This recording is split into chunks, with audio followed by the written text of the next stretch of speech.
हमें दीवार से लगाया जा रहा है, इंतखाबात सर पर हैं, चीज़ें बेहतर करने के लिए नेशनल डायलॉग करना चाहिए।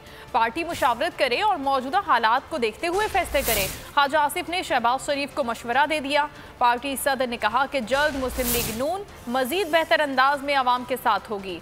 उभरती हुई मैशतों की फहरिस्त से पाकिस्तान का निकलना अफसोसनाक है। हुकूमती मुआशी अदाद-ओ-शुमार आलमी सतह पर मुस्तरद हुए हैं। इमरान न्याजी को आवाम खुशहाल और आलमी इदारों को बदहाल नजर आ रहे हैं। नून लीगी रहनुमा ख्वाजा आसिफ ने दिया पार्टी सदर को मशवरा। फोन पर शहबाज शरीफ से गुफ्तगू में ख्वाजा आसिफ ने कहा, हमें दीवार से लगाया जा रहा है, इंतखाबात सर पर हैं, चीजें बेहतर करने के लिए नेशनल डायलॉग करना चाहिए।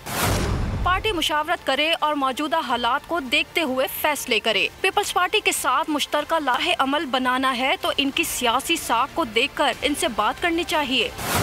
शहबाज शरीफ ने कहा कि नवाज शरीफ से मुशावरत की जाएगी।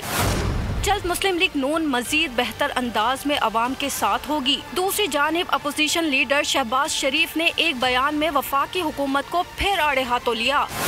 कहा, उभरती मईशतों की फहरिस्त से पाकिस्तान का इखराज अफसोसनाक है। हमारे खदशात दुरुस्त निकले। नवाज शरीफ के दौर में पाकिस्तान को दुनिया की 20 उभरती हुई मईशतों में शुमार किया गया। आलमी दर्जा बंदी इस अमर का सबूत है कि हुकूमती मुआशी अदाद व शुमार आलमी सतह पर मुस्तरद हुए। इमरान नियाजी को अवाम खुशहाल और आलमी इदारों को बदहाल नजर आ रहे हैं। सब्सक्राइब करें और बेल दबाएं ताकि कोई खबर रह न जाए।